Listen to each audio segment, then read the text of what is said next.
төр мэдээллийн агентлагаас бэлтгэн явуулдаг түүжи залуус нэвтрүүлгийн маань 2020 оны ээлж нэвтрүүлэг эхлэхэд бэлэн болоод байна. Энэхүү дугаарынхаа зочинтой танилццгаая. Сайн байна уу? За нөгөөх хоёрын оюун дээр хийдэг. Би соёл урлагийн их сургуулийн театрын урлагийн сургуулийн 4-р курс зорилцдог. Яг бүх мэрэгчлээс хамгийн гоё нь илүү боловсралтай, илүү нэг юм соёлтой тийм гоё залуучууд бий болж байгаа юм болол гэж би хардаг шүү дээ.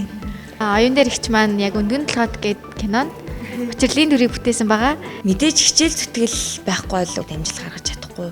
Ахлах IT хийдэг нэг ах байсан тэр хаас амжилтын эхлэл яг таны бодлоор юу вэ гэж асууж тэр ах болохоор шунал гэж хариулсан байлээ. Хүн ер нь урдах даваа амархан гэ ботцоогоо яг амархан бүдэрчдэг. Ямар мэрэгчлэр яг энэ сургуультай суралцдаг вэ? Мэрэгжлийнхаа онцлогоос би соёл урлагийн их сургуулийн жүжигчний ангид суралцдаг. Одоо нөгөө жүжигчний ангийн 6 салбарт ингээ хуваагддаг байгаа соёл урлагийн сургууль. Тэгээд театрын урлагийн сургуульд жүжигчин, найруулагч, урлаг судлал гэсэн юм 3 тэнхимд хуваагдаад хичээл ордог. Тэгээд одоо л би Наранбаатар найруулагчийн анги 4-ийн Б курст суралцдаг. Миний сонгосон мэргэжлийн яг онцлог нь гэвэл өөрөө нөгөө хүсэж зорж энэ мэргэжлийг сонгосон болохоор яг бүх мэргэжлээс хамгийн гоё нь бас хамгийн их онцлогтой мэргэжил шиг надад санагддаг л да. Маш их хүч хөдөлмөр, маш их авьяас чадвар шаарддаг гэж боддог. Яагаад гэвэл одоо бусад салбарын мэргэжлүүд бол яг ямар эдийг би сайн мэдгүй л дээ. Гэхдээ яг миний сонгож суралцж байгаа энэ мэргэжил бол авьяасаас гадна яг хичээл зүтгэл бүр 100% гэхэд баг илүүдгүй дээ. Тийм их зүйлийг шаардсан тийм онцлогтой мэргэжил гэж хэлэндээ. Оюутнууд маань 4 жилийн хугацаанд нэгэнт мөнгөө, цаг хугацаагаа ингээд золиодлон байж суралцдаг шүү дээ. 4 баг тэрнээс хичээл яг энэ суралцж байгаа хугацаанд хэрхэн яаж амжилттай өөрийгөө нээж суралцах боломжтой гэж боддог өөрөөсөө бол. Хүүхэд болгон зарим нь хүссэн мэргэжлээ, зарим нь яг эцгийн шаардлагаар аль эсвэл гэр бүлийн шаардлагаар сонгодог байх л та. Гэтэ ер нь хүн яг хүссэн юмараа би яг хийж чадна гэж суралцах юм бол ер нь ямар ч салбарт ямар ч мэргэжилд амжилт гарах юм шиг надад санагддаг байхгүй юу. Тэгэхээр ер нь хүүхд одоо оюутан болж байгаа 10 жилийн хүүхдүүд бол яг юу хүсээд байна, би яг юунд илүү амжилт олох юм шиг байна гэдгийг сайн мэдэх хэрэгтэй. Тэгжиж хүн нөгөө дуртай юмаа яг ингээд анхаарал нь ингээд төвлөрөөд бүр яг ингээд чармаач хийдэг болохоор ер нь амжилт олох нь илүү амархан байх л гэж боддог. 21-р зуунд бол ялангуяа хүнээс маш олон мэдлэгийг шаарддаг болчих. Тэгээ хүн ганц юмыг чаддаг биш, олон зүйлийг чаддаг байх хэрэгтэй болчиход байна шүү дээ. Тэгэхээр ганцхан хичээл зүтгэл биш, өөрийгөө хөгжүүлэх, тэгээд хариуцлагатай байх, аливаа юмд нэг юм чин сэтгэлээсээ ханддаг байвал ер нь амжилт гарах болов гэж боддог. Хүн бүр одоо мөрөөдөл зоригтой байдаг шүү дээ. Тэгэхээр яг таны бодлоор таны өнцгөөс 18-аас 25 насны залуучууд маань юу хүсэж мөрөөддөг юм шиг ямар зоригтой байдаг юм шиг санагддаг вэ? Миний ажилласнаар бол 18-аас 25 насны залуучууд яг юу ч гэж хэлмээр юм дээ. Ер нь яг энэ үеийн хүүхдүүд айгүй их тийм сошиал ертөнцид айгүй юм итгэвтэй тийм нэг юм сонирхол нэг тийм урлагийн чиглэл рүүгээ илүү их ингээд ороод амш надад санагддаг. Яад ил хүүхдүүд ингээд гоё зураг тавьдаг болсон байна. Зургийн чанарт анхаардаг. Одоо эн чинь зөвхөн наад захын асуудал шүү дээ. Тэгэнгүүтээ зарим нь бол бүр ингээд дуу хиймээр санагддаг. Тэгээ ер нь тэрнээсээ гадна ер нь гадаад руу явж мэдлэг боловсрлоо тэлий, хилтэй олъё. Нэг юм илүү боловсралтай, илүү нэг юм соёлтой тийм гоё залуучууд бий болж байгаа юм болол гэж би хардаг шүү дээ. Хүний яг нөгөө хайрладаг ингээ эргэн тойронд найз нөхөд гэдэг бол айгу чухал байр суурийг эзэлдэг. Ялангуяа хүнд найз нөхөд байна гэдэг бол тэр хүний ард талд нь бас гэр бүл хайртай хүнээс нь гадна бас нэг ард талын даах, тэгээд итгэл үнэмшил тэр хүнд бүх зүйлийг ингээ мэдрүүлж чадах тийм гайхалтай зүйл. Ер нь бол найз нөхдөө яг чин сэтгэлээсээ хайрлаад яг чин сэтгэлийн юм гоё үнэнч найз нөхөдтэй байна гэдэг бол ер нь аз жаргалтай. Би өөр их олон гоё найзтай л та. Тийм тэгээд багасаа найзууд маань ч одоо хүртэл миний хажууд байна. Тэгээд оюутан болоод бүр нэг гэр бүл болохоос ч дутуугүй тийм сайхан найзууд ч гэсэн надад одоо байгаа. Тэгээд найз бол ер нь их чухал та. Яг бүх мэрэгчлээс хамгийн гоё нь илүү боловсралтай, илүү нэг юм соёлтой тийм гоё залуучууд бий болж байгаа юм болол гэж би хардаг шүү дээ. Оюун дээр ихч маань яг өндгөн толгойд гээд кинонд хүчирлийн дүрийг бүтээсэн байгаа. Мэдээж хичээл зүтгэл байхгүй бол амжилт гаргаж чадахгүй.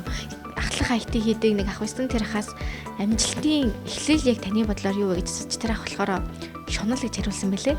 Хүн ер нь урдах даваагаа амархан гээ ботцоогоо яг амархан бүдэрчдэг. Оюун дээр ихч маань яг өндгөн толгойд гээд кинонд учирлын дүрийг бүтээсэн байгаа. За яг тэгээд 1-4 дугаар курст суралцж байгаа хугацаанд хамгийн анхны дэлгэцийн кино ах. Яг тэр кинонд ингээд дүрийг бүтээж байхдаа яг ямар хөө асуудлууд тулгарсан, юу сурж мэдснээс хамаардаг. Өндөө их юм сурсан. Тэгээд яг жүжигчнэр сурж төгсөж байгаа үед цаашдаа зөндөө олон уран бүтээлд оролцохыг хүсдэг. Тэгээд яг анхны энэ уран бүтээлд оролцоход бол бүр маш их зүйлийг сурсан. Яг ингээд амьдрал дээр ингээд бодит юм уран бүтээл дээр гараад ирэхээр маш олон зүйлийг мэддэг юм билээ. Би өөрөө анх нөгөө Чингүн гээд найруулагч Учрал гээд кино гэдэг чинь тэгээд яг тэр киног үзчихэд яг нэг ийм гоё кинонд тэгээд яг юм Учрал биш юмаа гэхэд яг нэг ийм нэртэй ч юм уу нэг ийм бүтээлд орох юмсан гэж айгүйх боддог байсан байхгүй. Тэгээд яг өндгөн толгойд орсон чинь Учрал гээд ийм хор тавтартай охины дүрд тоглохоор болсон. Тэгээд тэр кинонд зориулаад төсөө осуулаад тэгээд одоо өвс маань ургажаа. Тэгээ ер нь бол жүжигчин хүн бас тэр баг хамт олон байгаа хүмүүсээ хүндлээд цаг тухайд нь очих одоо дууцсан үед нь яг цагтаа очих ч юм уу те. Би заримдаа нөгөө хичээл шалгалтууд давхцаад тэгээд айгүй оройтох үе байсан л да. Тэгээд тэр болгонд айгүй харамсаж исэн. Тэгээд бас хүн камерын өмнө яг ингээд нэг ийм Учрал гэдэг ийм охины ийм текст аваад явсан бол тэр текстэн дээр ажиллах яг дэлгэцэн дээр яг яаж хүн гарах ёстой юм. Тэгээд найруулагчийнхаа үгийг сонсох. Тэгээд шууд тухайн нөхцөлд найруулагч заа чи одоо инг гэдгийг тэрийг шууд хүлээж авах юм сэргэлэн байдал гэх юм уу одоо юмыг хурдан хүлээж авах чадвар бас айгүй чухал. Тэгээ ер нь энэс гадна зөндөө олон зүйлийг сурч авсан да. Хэрвээ дэлхий дахин таныг сонсож ивэл та яг юу хийх вэсэн бэ? Энэ амар хэцүү асуулт та. Би яг юу ч хэлэх байсан болоо гэх. Би яг ингэж л хэлэх байсан баг. Би өөрөө нөгөө хүн айгүй хүн чанартай. Тэгээд илдэг зөөлөн тийм байгаасаа гэж айгүй хүсдэг. Тэгээд хүн ер нь биеиндээ нэг тийм сэтгэлээсээ тэгээд хүнд ийм тусалдаг, тийм ийм сайхан зан чанараа ингээд бусдад түгээж чаддаг тийм эрэг байгаасаа гэж айгүй хүсдэг. Хэрвээ тэгээд намайг сонсч исэн бол зөвхөн би хүмүүст ингэж хэлэх байсан баг. Та нар ингээд хажууд байгаа эсвэл хол байгаа ч хамаагүй зүгээр хин нэг нь туслах боломжтой, хин нэг нь сайхан хандах боломжтой. Зүгээр л нэг өглөөг тэр хүний өглөөг ингээд нэг сайхан үгээр нэг сайхан нэмсэглэлээр утгахад тэр ингээд өдөр тэр чигтээ нэг сайхан байдаг штеп.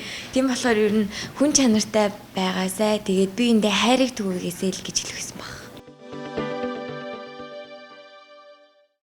Таны бодлоор яг амжилт гэж яг юу юм болоо? Амжилт яг юунаас эхэлдэг юм шиг санагддаг вэ?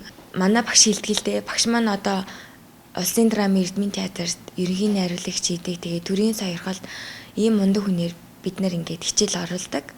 Тэгээд багшаахаа ингээд хэлсэн үг, орсон хичээлүүдээс ингээд хараад хахад ялангуяа жүжигчин хүн бол одоо нөгөө хүмүүсээ ярьдаг штэ. Од болий, гоё ингээд жүжигчин болий молыг гэлтэй.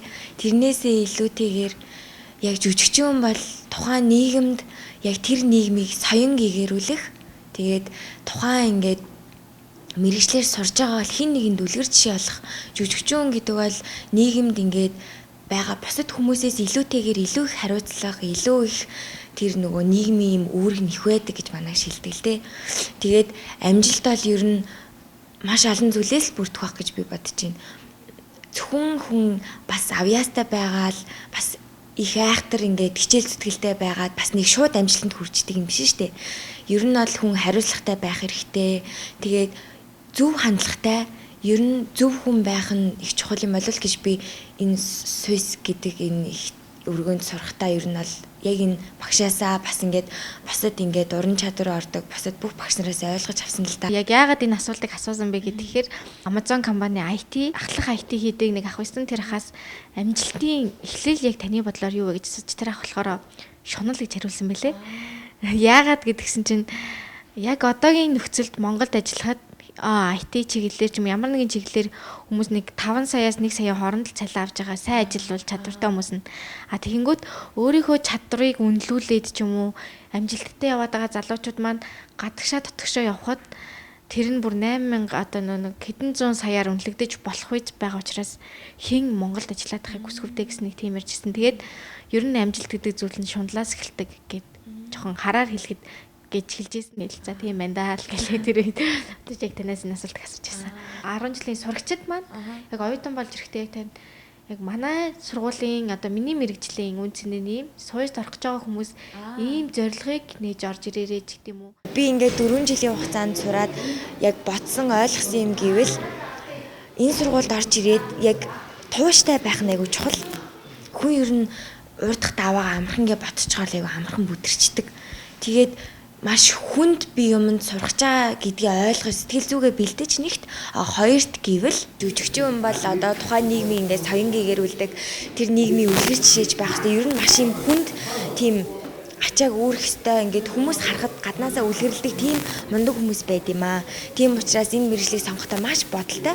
Тэгээд үнэхээр л чи чадна яг ямар нэг юмд хүрнэ л гэж бодож байгаа бол энэ мэргэжлийг сонгож орж ирээрэй л гэж юу хэлмээр байна. Тууштай л байх юм чухал. За ингээд оюун дээр ихчтэй цаашдаагаа нь уран бүтээлд нь амжилт хүсье. За ингээд маань нэвтрүүлэгт ирж оролцсонд баярлалаа. За энэ хүн нэвтрүүлгийн маань үзэж сонирхсан та бүхэнд баярлалаа.